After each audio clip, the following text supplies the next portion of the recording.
अस्सलाम वालेकुम नाजरीन, आप देख रहे हैं महास टीवी। मुझे कहते हैं मोहम्मद यूसुफ। नाजरीन, एक टॉपिक जो है वो इस वक्त मुल्क के अंदर हर जबान पर ज़्यादा आम है, क्रैकडाउन क्रैकडाउन क्रैकडाउन। आप सोशल मीडिया देख लें, प्रिंट मीडिया देख लें, इलेक्ट्रॉनिक मीडिया देख लें, क्रैकडाउन की अल्फाज जो है वो आपकी समातों से ज़रूर टकराए होंगे। जी हाँ, army chief general Asim Munir साहब ने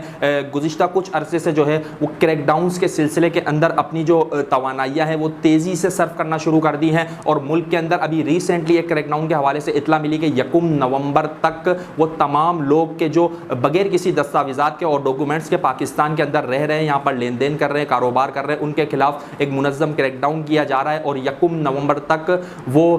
अपने जो डॉक्यूमेंट्स हैं उनको कंप्लीट कर लें, बसूरत दीगर उन्हें मुल्क बदर कर दिया जाएगा। इसी तरीके से क्रैकडाउन के हवाले से सितंबर के महीने के अंदर एक बहुत बड़ा और पाकिस्तान के हक़ में बहुत अच्छा इनिशिएटिव लिया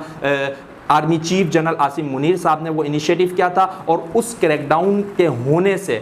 मुल्क पर क्या इसके असरात मुरतब हुए हैं और आलमी दुनिया में पाकिस्तान की करेंसी की क्या नौयत है, इन तमाम पर आज हम डीपली डिस्कस करेंगे। दोस्तों, सबसे पहले आपको बताता चलूँ कि आर्मी चीफ साहब की कराची में और लाहौर में मुख्तलिफ मीटिंग्स हुई। उन मीटिंग्स के अंदर यह फैसला किया गया कि पाकिस्तान की मईशत को कमज़ोर करने वाले और करेंसी को दिन ब दिन नीचे गिराने वाले जो माफियाज हैं, स्मगलर्स हैं, इसी तरीके से ज़ख़ीरा अंदोज़ हैं जो डॉलर की ज़ख़ीरा अंदोज़ी के ज़रिए पाकिस्तान को कमज़ोर कर रहे हैं, उनके खिलाफ एक बड़ा क्रैकडाउन किया जाएगा। इसका बाकायदा तौर पे आगाज़ किया गया और उन माफियाज को जो है वो कानून के शिकंजे में कसा गया। आपको बताता चलूँ, पाकिस्तान की 76 साला तारीख में ये पहला ऐसा इनिशिएटिव लिया गया कि इन माफियाज तक पहुँचा गया।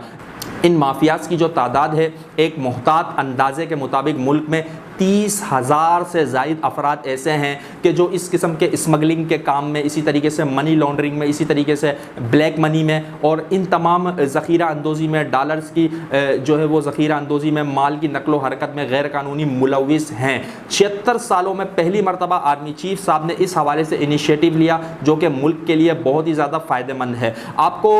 1 सितंबर से लेकर 1 अक्टूबर तक के जो आदाद शुमार है उनके मुताबिक आपको बताता चलूँ कि 6.2% पाकिस्तान की जो करेंसी वैल्यू है उसमें इजाफा हुआ है और एक रिपोर्ट के मुताबिक ये डॉलर 240-50 तक ज़रूर पहुंचकर रहेगा। अभी 1 महीने के अंदर जो काम हुआ है, जो ताबड़तोड़ छापे मारे गए हैं स्मगलर्स और इन माफियाज के खिलाफ, उसका नतीजा आपके और मेरे सामने है कि डॉलर्स के रेट किस अंदाज में नीचे आए हैं और अभी 240-50 तक की पेशिनगोई है कि जिसके ज़रिए पाकिस्तान की जो करेंसी है उसके अंदर एक बहुत ही ज़्यादा निखार आ जाएगा। अच्छा, आपको बताता चलूँ, आपके जहन में ये बात ज़रूर आ रही होगी कि इन माफियाज को कंट्रोल करने के लिए आर्मी चीफ साहब को क्यों मैदान में आना पड़ा। पाकिस्तान के अंदर हुकूमतें हैं, जमहूरियत है और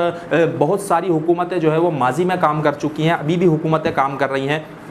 तो इन तमाम तर चीज़ों के खात्मे के लिए army chief general Asim Munir साहब ही को मैदान में क्यों आना पड़ा। आपको बताता चलूँ कि जो माफियाज हैं, स्मगलर्स हैं, इनके हाथ इतने मजबूत हैं और इनके हाथ मजबूत करने वाले जो हुकूमती वज़रा हैं वही लोग हैं। माफियाज के सर पर जो है वो इन हुकूमती वज़रा की थपकियाँ होती हैं, जिसकी वजह से ये लोग बाकायदा तौर पर इनके आशीर्वाद से जो है वो स्मगलिंग का काम भी करते हैं और बड़े बड़े जो है वो ब्लैक मनी के ज़रिए जो है वो पैसे को यहाँ से वहाँ उसकी हेरा फेरी भी करते हैं, डॉलर्स की ज़ख़ीरा अंदोज़ी में। यानी दूसरे लफ्ज़ों में आप यूँ समझें कि ये स्मगलिंग और ये माफियाज जो है, इन तमाम का लिंक कहीं ना कहीं किसी ना किसी वज़ीर से आपको ज़रूर मिलेगा, किसी सियासी जमात के किसी लीडर से ज़रूर आपको मिलेगा कि जिनकी वजह से ये लोग ज़ख़ीरा अंदोज़ी करके मुल्क में गरीब की ज़िंदगी को मुश्किल तरीन बनाते जा रहे हैं। इसको अगर आपको मैं मिसाल से समझाना चाहूँ तो आप मेरी इस बात को 100% एग्री करेंगे। इस बात से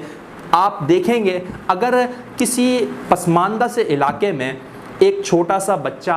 आटा, एक राशन की दुकान पर आधा किलो आटा चोरी करते हुए पकड़ा जाए तो लोगों ने मिल के उसको जो है वो मारना भी है, उसको खंबे के साथ बांधकर उसकी ठीक ठाक धुनाई करनी है और फिर उसको जो है वो चोर के नाम से याद करना है। ये हाल है उस गरीब बच्चे का कि जो भूख और अफलास से सताया हुआ आधा किलो आटा अगर राशन की दुकान से चोरी कर ले तो उसकी जो है वो वीडियोस भी वायरल की जाएंगी, उसको मारा पीटा भी जाएगा और उसे चोर का लक़ब दे दिया जाएगा।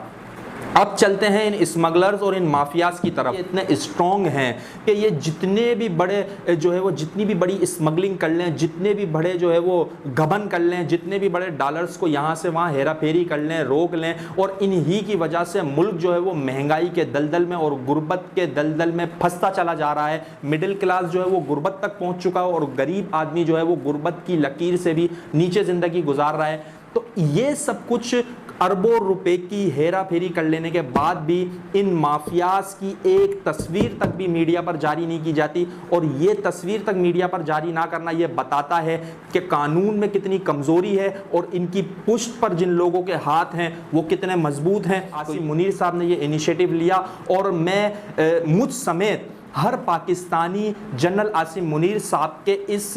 फैसले का खैर मकदम करता है, और इन क्रैकडाउन से हर पाकिस्तानी के दिल के अंदर जो ठंडक पहुंची है और जो उम्मीद की किरण वाज़े तौर पर नज़र आ रही है, अगर तो जनरल आसिम मुनीर साहब का यही मकसद है कि इस किस्म की ताबड़तोड़ कार्रवाइयों और इस किस्म के फैसले कर लेने के बाद मुल्क माशी तौर पर मजबूत हो, मुस्तहकम हो, और इसी तरीके से मुल्क की जो करेंसी वैल्यू और आलमी दुनिया में पाकिस्तान की जो एक शनाख्त है वो बहाल हो, तो मैं समझता हूँ यही उनका इनिशिएटिव होगा, यही उनका विजन होगा। बहुत ही ज़्यादा अच्छा है। इसी तरीके से हमारी इतलात के मुताबिक अब करेंसी के अंदर और मुल्की मईशत के अंदर मज़ीद बेहतरी के इम्कानात हैं नवंबर और दिसंबर तक। तो आपको वो मालूमात भी हम ज़रूर अपने प्लेटफॉर्म महाज टीवी के ज़रिए प्रोवाइड करेंगे। उम्मीद करते हैं आपको आज की जो वीडियो है, जिसके अंदर हमने स्टेप बाय स्टेप आपको एक एक चीज़ के हवाले से आगाही दी है कि किस तरीके से मुल्क के अंदर जो है वो क्या हालात थे, और इस वक्त आर्मी चीफ साहब के एक्शन से जो है वो मुल्क के हालात किस तरीके से बदल रहे हैं, रियासत के डंडे से किस तरीके से